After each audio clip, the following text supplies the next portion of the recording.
I mean, he's getting it. I mean, and I'm sitting there just wide-eyed as I'd never heard that, And I'm sitting there, and he's in there, and he said, "I'm gonna tell you right now, you need Jesus in your life." He said, and he walks up this, he gets on top of the bench. He's walking out the pew, buddy, and he's going down through there, and he goes up this fella on the front row, and he takes off, and he.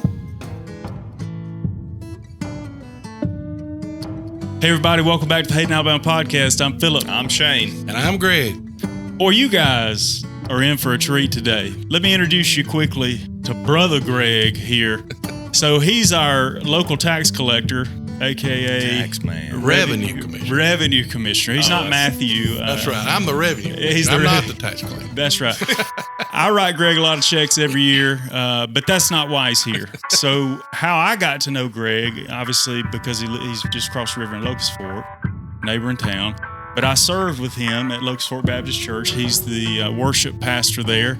But then also some of you may not recognize his face, but will recognize his voice because he also broadcasts every Locust Fork football game and more. That's just the beginning. Good. Yeah. So that gives you an idea of who Greg is. Greg, take us back to Rimlap, and then let's get to storytelling. Well, I was raised in Rimlap, which is a big area, We don't even have a stoplight or many stop signs. But I was really raised in the suburbs of Rimlap. Outskirt. Red Valley.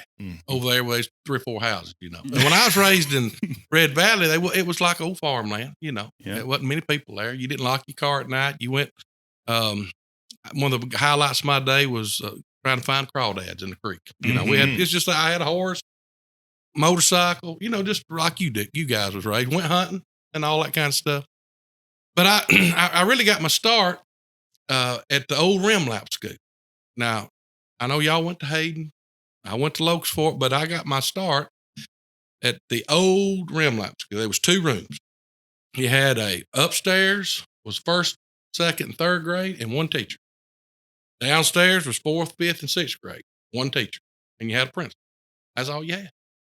So I tell my kids this story. The highlight of the day was basically to get a sign to go get the coal to put in that potbelly stove to heat the room. That's the truth. And my kids look at me and say, "Daddy, you're lying. It's like something on Little House on the Prairie." but it's the truth. That was a highlight when you're a kid to go out there. You want to get out of class to go get the coal, and you bring it in there and they'd stoke the fire and they'd have it all ready. If a match had struck and hit that sucker, it would have burned up in about 2 minutes. It was old. But. You kids didn't ask you like my son asked my wife yesterday. He said, "Were you alive when Daniel Boone was?" Well, I believe old Daniel went to this school, but it was similar like that. It was similar. He was a charter member. Yeah. So we get, but I just remember a funny story going to Miss Loftus was the principal. I'll throw her name out there. Everybody knows Miss Loftus. But I won't throw out all the names. I won't share with you. But I remember I didn't want to let Miss Loftus down by no means. She's like this woman, you got people put on a pedestal. You don't want to let Miss Loftus down. But anyway, I was raised, you take care of yourself. Don't let nobody pick on you. Oh, okay. Well, I got on the bus. I hate to say this, but my ears are the same size when I was 1st grade they are now. Had big old ears.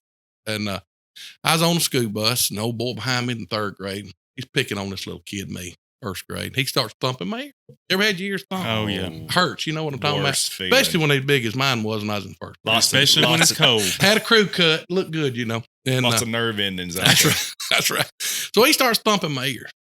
He's thumping them. He's like, Greg, right neck. He'd thump that ear. Tick me off, And I remember my dad said, "Boy, don't you let nobody pick on you.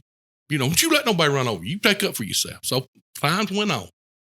Well, about 3 days in this, I was tired of getting my ear thumped. It done swole up a little bit. That's right. So the only thing I had to defend myself was a metal, back in the days, it was metal, Superman lunchbox. The old boy started thumping my ear. And I turned around and I said, "You thump my ear one more time, I'm going to bust you, man." So he kept thumping my ear. Greg, right neck, thumping my ear. All the might I had as a little 1st grader, I turned around and I planted that Superman lunchbox right in his face. almost knocked his tooth out. I went for the kill and bleeding. Well, Lord, they stopped the bus. Lord, I'm traumatized as a first grader, but I was tired of getting my ears thumped. So the worst part of it was they get us to school. They take us Miss Loftus. Lord, I was just pouring tears that time. I wasn't worried about my ears no more. And so I get in there and Miss Loftus, and the way she was, she said, boys, I don't know what happened. So I said that I get all emotional. I said, he's thumping my ears, calling me Gregg, rotten egg, and all that. And, and then she hooks it and she said, that what happens, boy? And she looked over at that other boy and he said, yes, ma'am. Yes, ma'am. And she said this. She said, well, boys, I tell you what I'm going to do. I'm going to have to whoop both of them. She said, I'm going to whoop you because you shouldn't have been picking on a first grader. And I'm going to whoop you, Gregg, because you should have went to the bus. I learned a valuable lesson there. Sometimes you don't take things in your own hands, but it was a very humbling experience for me in a 2-room schoolhouse. I'm going to be honest with you. Had great memories there. That's how it all started with old Gregg. We had fun and all that kind of stuff, but I learned a valuable lesson from Miss Loftus. So always don't take it in your own hands. But we went on from there, and I grew up and rural like you guys did. Went hunting, fishing, doing all that kind of stuff. And I can remember when we went to the big Southeastern school. Well, it was like going to some kind of metropolitan. Mm-hmm. I mean, we had real bathrooms. I mean, they weren't outside. No, and it had a lunchroom. We had never had no lunchroom. The only time we got to go to a lunchroom, we dressed up like pilgrims and Indians and went to the All Good School, which is now the alternative school, which I probably should have been in more than I was. For your Thanksgiving dinner. For Thanksgiving. We dressed up. They had a real lunchroom, and we got to eat up there. It was real nice. But when we moved into Southeastern, man, it was huge. I remember I wasn't at Southeastern long. I was like the first elementary school kid enrolled there. I was the first one over, And so I'm in second grade, got this teacher named Miss Booker. So I'm sitting in my classroom, and we're all sitting there doing our stuff. All of a sudden, I'm looking up there, and Miss Booker just goes, whoop, and she's just out. And they tell this story on me all the time. I remember opening that door and running down the new Southeastern school screaming, Miss Booker's dead. Miss Booker's dead. Miss Booker's dead.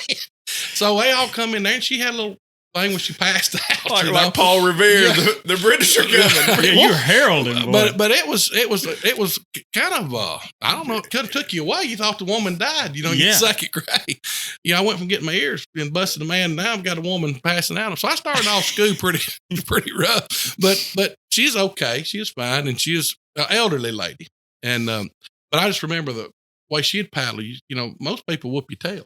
Miss Loftus tore your tail up. She'd take you, make you put your hand out and get that ruler and slap it. That was a little bit, it was kind of bad. Are you in trouble? Well, we hope you're not. But just in case you are, we know a good lawyer. Whitney Island here in Hayden, Alabama has law services, or maybe if you're not from Hayden, I'm sure she'd be happy to hear from you. So check her out at islandlaw.com. We appreciate Whitney and her sponsoring the show. What got me really into local sport? Everybody says, why are you such a local sport guy? When I was in the 7th grade, my dad had a car accident. I won't never forget it. It was December the 10th. I remember it like it was yesterday. It was at night. We got a call. My mom had to go to the hospital. I was, kind of young. So in that day I stayed and went to school next day. Didn't know how bad it was. But he had a wreck and he'd been paralyzed from his neck down. And so he lived 10 days. And passed away. Well, you can imagine losing your dad on the 20th of December. That wasn't a real Christmas, but it was devastating and just a terrible thing. And so, you don't handle anything like that. It took a while to get over that. For me personally, I love my dad. And he's a World War II veteran. If he's alive, I was a baby because they had me late in life. They wasn't supposed to have been able to have children. And I remember my mama telling the story. She went to the doctor and thought she's just sick. He said, well, Miss Armstrong, I got good news and bad news. And I can't remember how old she was, but she said, you're 40-something years old and you're pregnant. And she looked at him and said, well, Lord, what's the bad news and the good news? You said the bad news. And he said, you're 40-something years old and you're pregnant and you smoke. And you didn't know you was pregnant. So I'm a baby, but I'm glad I was late in life, daddy almost 50, your mama. Ooh. And so my daddy would be 104 if he's alive today. So I tell you a little bit about, that I was. So I'm thankful for babies because I was one of them. But anyway, so I get on, into life and we lose dad. It was devastating. And I go through high school, had a great high school. I love Locust Fork. I was involved in everything. I was editor of the newspaper. I was involved in all that mess and had enjoyed it, Had Coach Pate. Y'all know Coach. Oh yeah. He's talked about a lot on here. Yeah. Yeah, the drug dog. Well, let me tell you one funny story about Coach Pate before I keep going on that part of it. Yeah, he was our baseball coach and football. He done all that, and I loved Coach Pate. I worked for Coach Pate. He'd work you like a gaudy dog. I remember we built the baseball field. And we're in there, and he's got me digging. I'm 11 junior, and we're digging all these holes, setting all this stuff with. And old Pate, but he'd take care of you though. He said, "Boys, you work hard. I'm gonna take you to the house." He had a swimming pool. Oh, so we go up there. Coach Pate sat back on his chair, and he'd get us a bologna sandwich. He really would get splurged. He splurged. And Coach Pate be sitting on that old. He had this old chair recliner, and he'd dump his chips out on his chest. He'd go. He'd lift them up there. Yeah. He'd say, "You want one, Greg?" I said, "No, I'm good." But anyway, he'd take care of it. That was just Pate. And then I can remember I chewed tobacco. Back in the day, most of us did. You chewed tobacco. I don't no more. I'll tell you why I don't do that anymore, but down the road. But I chewed tobacco a lot. Well, I had been over to the store for school. Old Pate was in there. He saw me buy a whole cart. Mm-hmm. What kind? Red Man. And so I get it, and I got Red Man in the car in my truck, and I just get set down in my desk, and all of a sudden I get this call. Gregg Armstrong come to the front office. I go up there.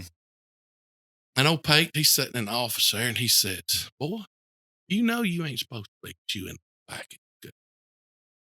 I said, "I know. I ain't. It's in my car." He said, "You can't have tobacco." And he opened his window, and he spit, and the tobacco juice run down the window. He said, "Go get that tobacco you bought. Bring that up here." So he got me. Basically, he stole my tobacco. All right. So we put baseball practice that afternoon. I said, "Coach, can I go to your truck and get the tobacco you stole from me so I get a little bit of chew before the practice starts?" "Yeah, go ahead. Just get one pack." Wow. That's just Pate. And then after he retired, they're all sitting in there. I was on school board, and everything by that point, and we'll get into that later. But I remember him, he pulled up out front, and all of a sudden, a bunch of them sitting in there in the window, and something keeps hitting the window. They open the window, and it's old Pate out there. And he's got a rod and reel, and he's hitting that window with his bait, and he's rolling. He said, hey boys, what y'all doing in there? Don't y'all want to go fishing?" That's just the way old Pate was. Yeah, he's just crazy. Rub it in a little bit. Loved him, but he was a big influence on my life. And I'll get to that, why he was such a big influence. So he is a certified tobacco thief. Oh, he is. He was a certified tobacco, both cheeks and a pile of gum in his mouth when he coached third base. And when he would spit, he'd wear a white shirt and wind, and it'd be all over front. Well, Shane will have to help me with this. Coach Spinks told a story about Coach Pate when he was at Hayden, but was Coach, I don't want to do him injustice here, was Coach Pate the one that kept the tobacco in the back of his blazer, or was Coach Pate the one that would go and get it? Would go get it. Oh, I know. He's been thieving his whole life. The guy said, Spinks, the guy that Pate was taking it from, said, "Man, I'm going to quit chewing." Spinks said, what in the world for? He said, "Man, that's too expensive. I'm spending about $30 a week."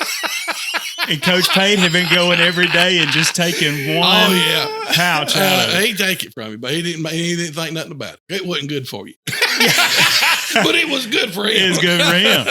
And his shirt. That's right. It was just fun. He'd be coaching third. It'd take him forever to give a signal. He used to, we didn't have these cards. You had an indicator. I don't know if could y'all have Coach Bailey? He used to coach against us, but he'd give an indicator. And he'd go to his arm, and it was funny. He'd go, "We're going to go breast is bunt." Well, y'all won't forget it. It starts with B. B and B. That's right. B. But anyway, he was a great guy. I loved him. He would get fired today. A lot of those old coaches get fired what he used to do. He'd come up, you'd be walking down the hall. He'd come up behind you, and he would absolutely light you up. And you turn around and say, Coach, what's that for? He said, I know you're going to need one for the end of the day. He'd have a paddle walking down the hall. He had it in his back pocket, with his chewing tobacco. That's old school. That is old school. That's old school Blount County. That's the way we was raised. And this day and time, you'd be on the news and you'd be on Facebook and all that. But in heaven and on the news is Robin Richard. Yeah. But that's just the way I loved him. And everybody knew that. And if you got in a fight at local sport, you got the boxing and you finished it. My junior year, I'll never forget this. This is, we laugh a lot. This is probably the saddest time of my life. I'm going in my junior year. I'm taking my mama to the doctor. I just think it's the doctor. I'm just a kid, young, blowing and going. Care to Old Caraway. Oh, yeah. You remember Old Caraway?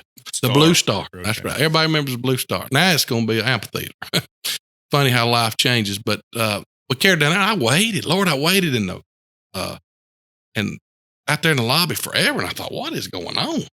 About that time, doctor come out. He says, who's here with the Armstrong family? I said, me. And he looked, he said, well, son, I don't really want to tell you this. Well, I knew then something wasn't real good. Mm-hmm. And so I said, well, you're going to have to. I said, I'm all she's got. It was basically me and my mom. And so he looks at me and he said, well, your mom's got stage 4 colon cancer. Well, I didn't know what that meant. I said, what does that mean? And he said, that means that she's got about maybe 3 months to live. Well, you talking about a guy going in your senior year, you done lost your daddy. Well, I was devastated.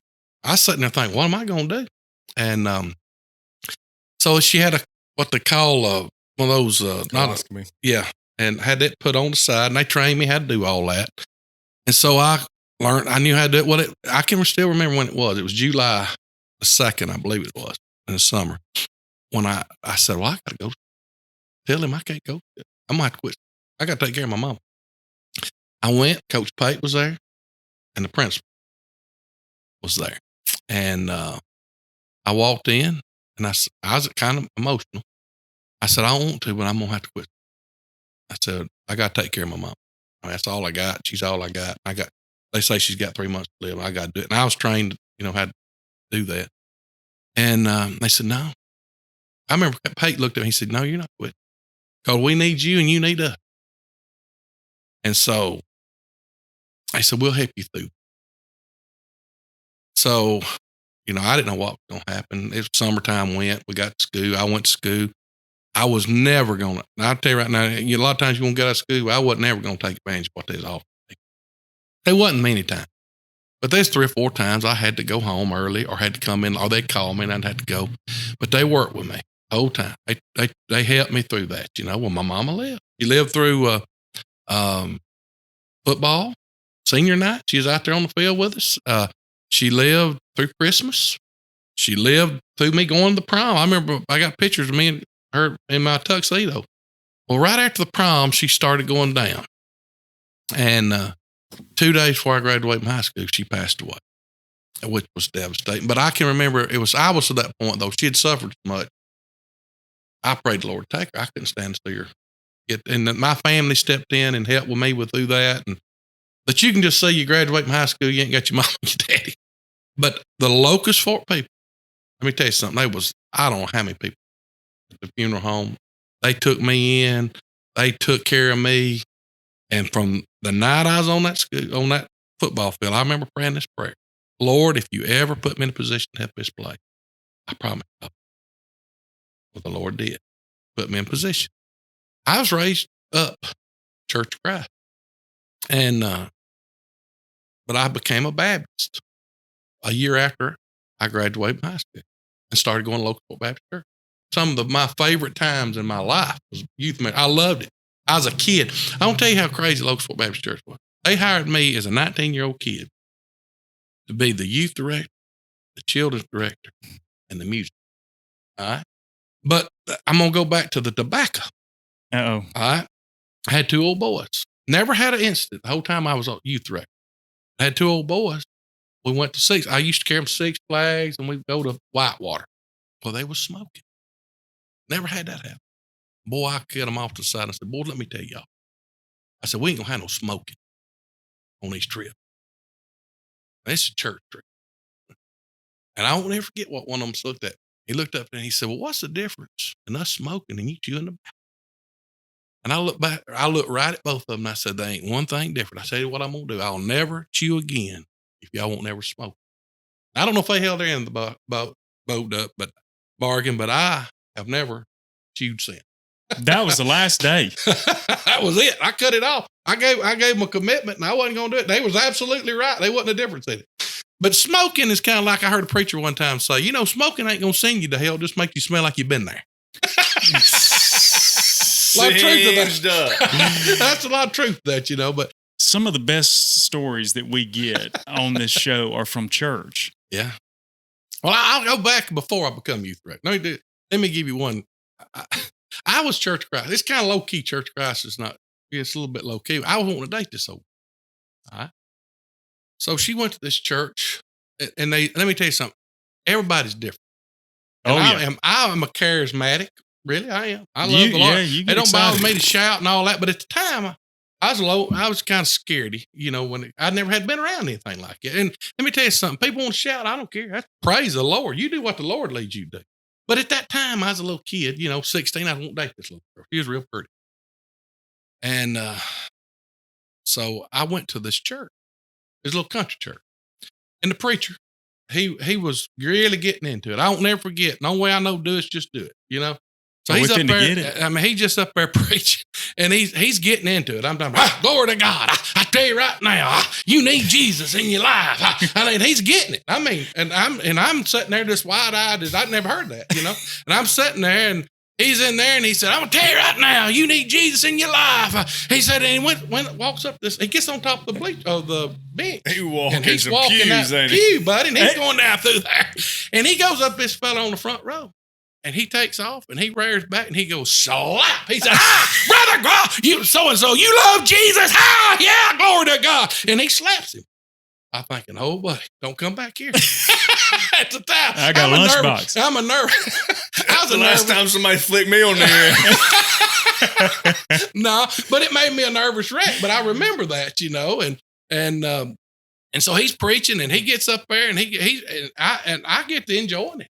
I was nervous. I don't know if he's going to come slap me or what, but I was nervous, but I just remember that, and it was a Baptist church. It's funny. I become a Baptist. Yeah. But I never had nobody slap me, but I hope not anyway. Still, yeah. But I really enjoyed that spirit in there, and everybody does it different, but I just remember being scared to death as a kid, but I started dating that little old girl. And this one becomes the most influential person in my life was Mumbo. That's what we called her. My grandmother, she had 13 kids.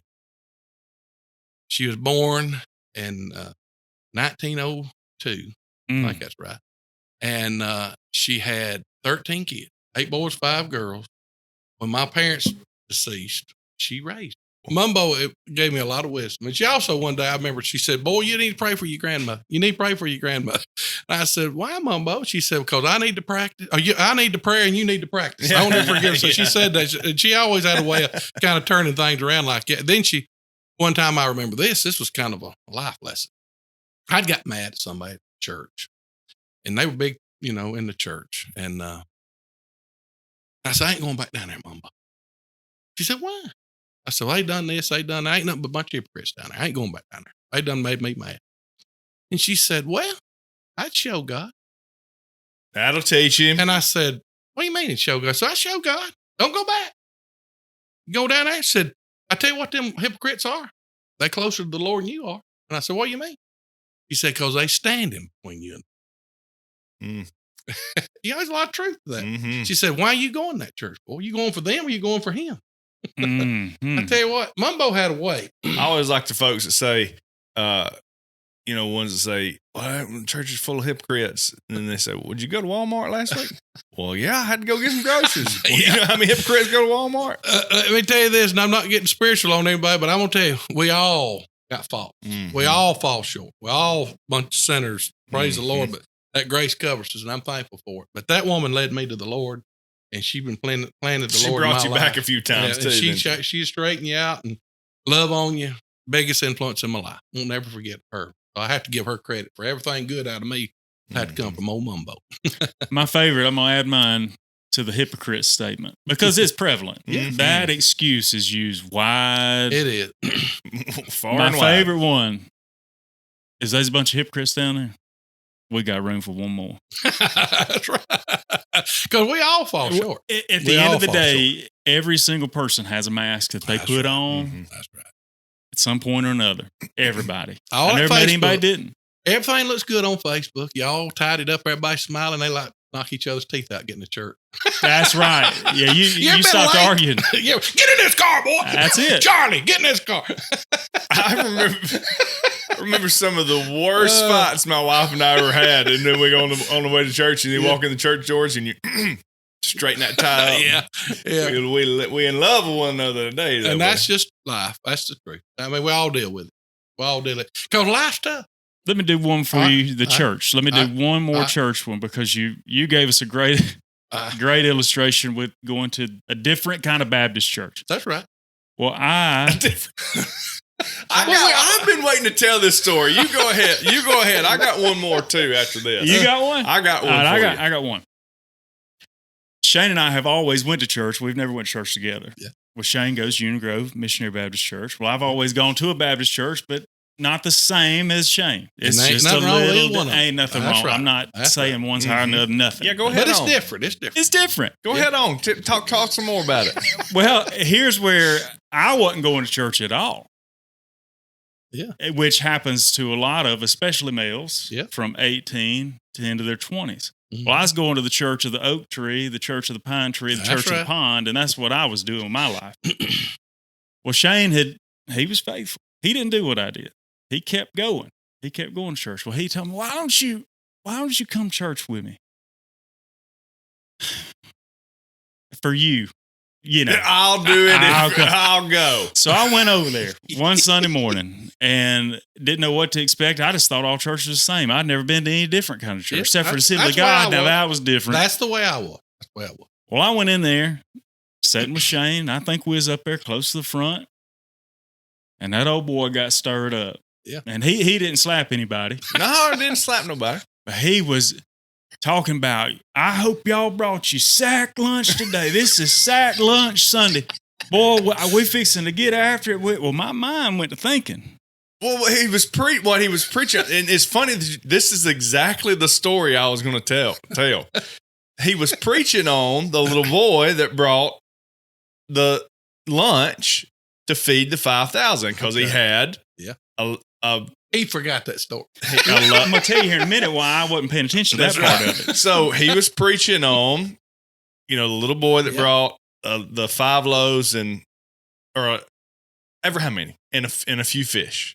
Yeah, that's where he was at, and that's where he had taken that thought of sack lunch. So continue on. Sorry.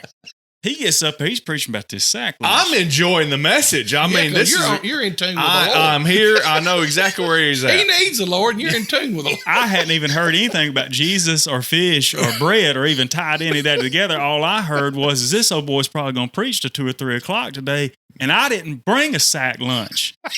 And I'm looking around in the church, and I'm thinking, didn't know what was going on. I remember this. Philip looking around. I was looking to see if people had a brown bag sack lunch with them.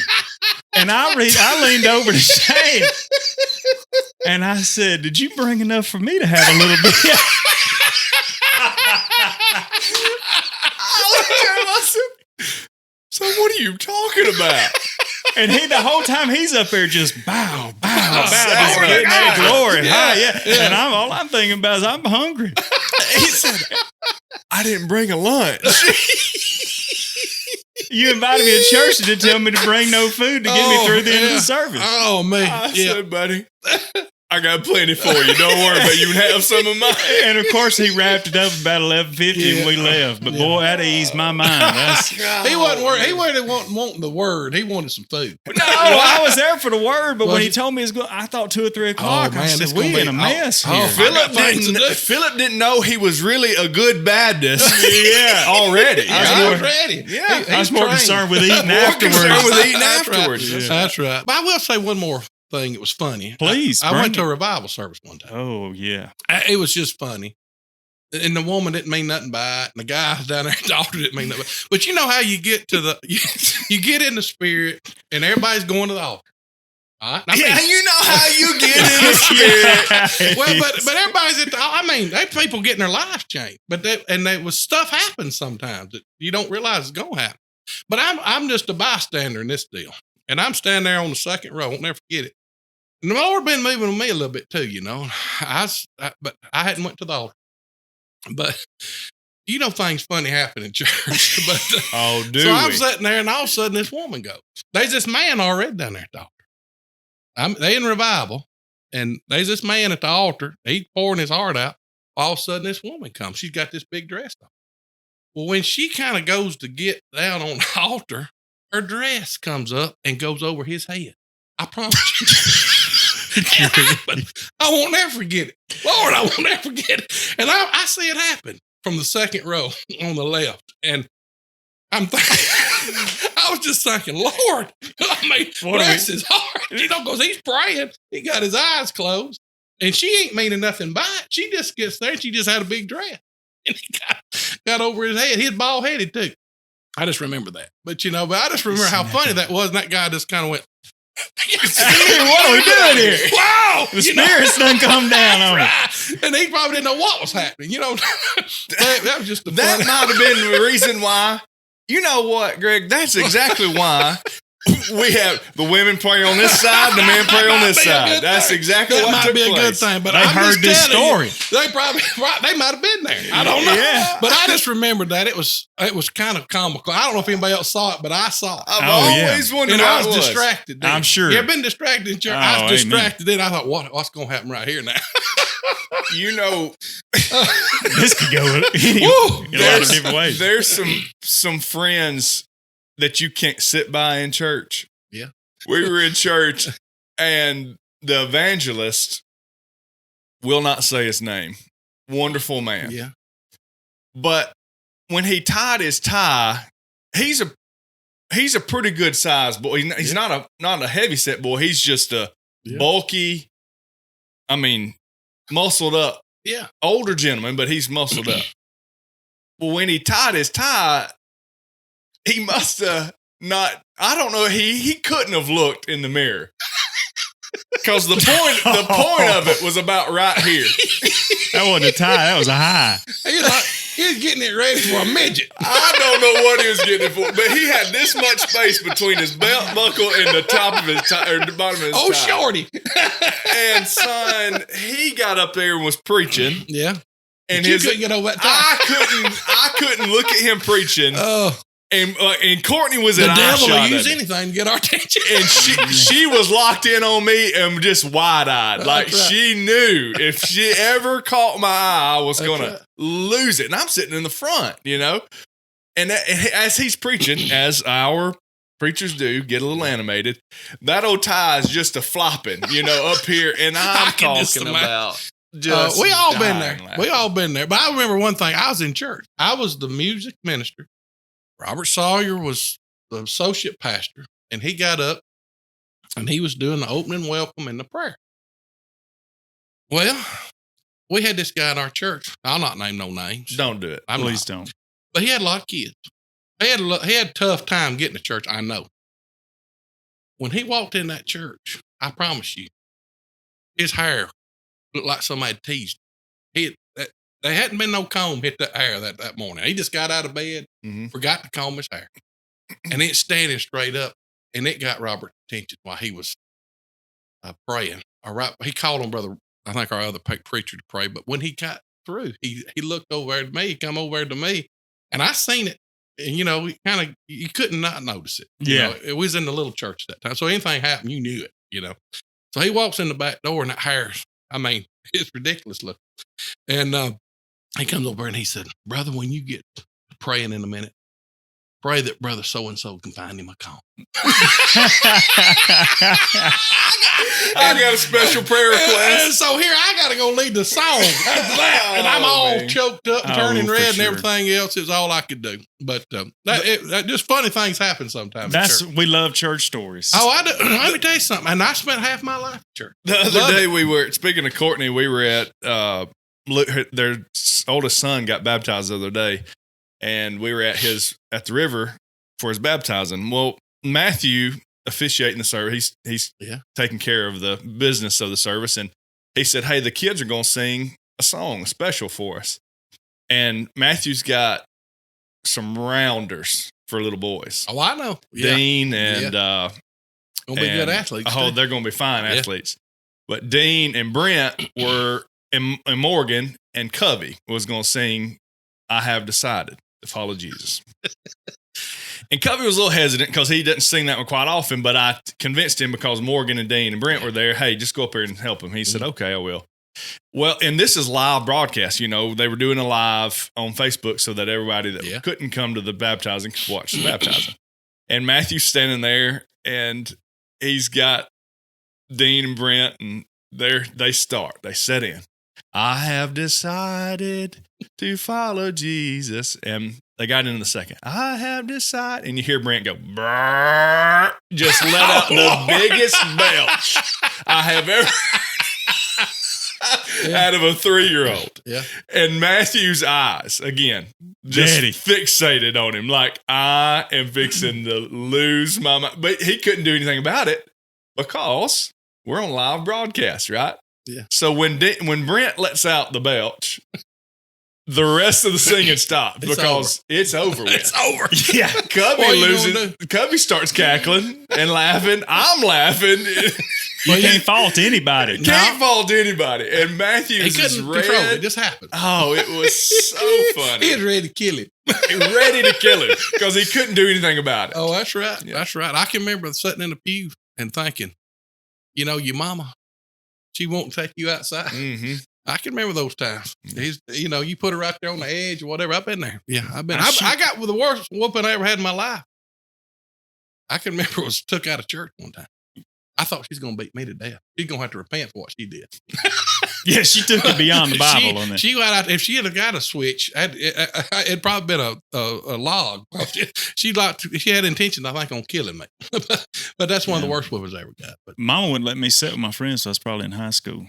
That was probably a good thing. Well, she knew that it was that I wasn't going to act right. It was a disaster on the way. Till you take a job, you don't know what you do. You got to figure it all out once you get in.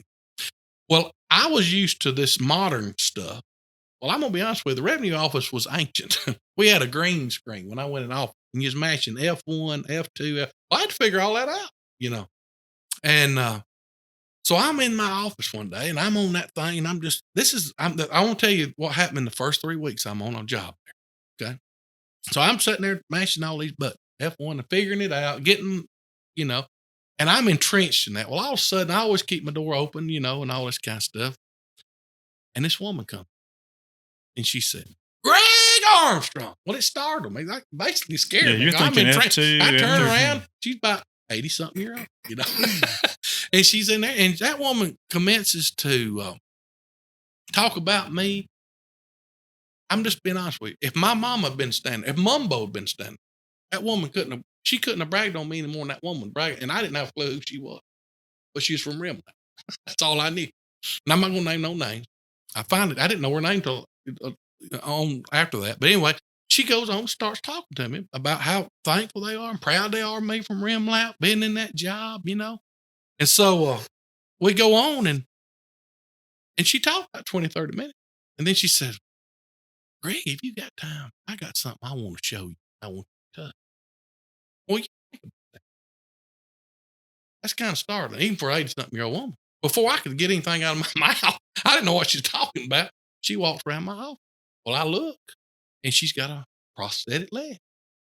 Well, you know, what do you say? I said, that's nice. You know, that's nice. It's one of the finest ones I've ever seen. But I'm going to be honest with you. It was like one I hadn't seen. It had an American flag on it and all this kind of stuff. It was to do, you know. I said, that is nice. And She said, well, I want to take this thing off. I want you to hold it. I want you to touch it. It's like feeling a real leg. I said, no. That ain't necessary. All I could think in my head was, that woman's going to hand me that leg. She's going to fall out here, and everybody going to be saying I'm going to be some kind of idiot, I said, no.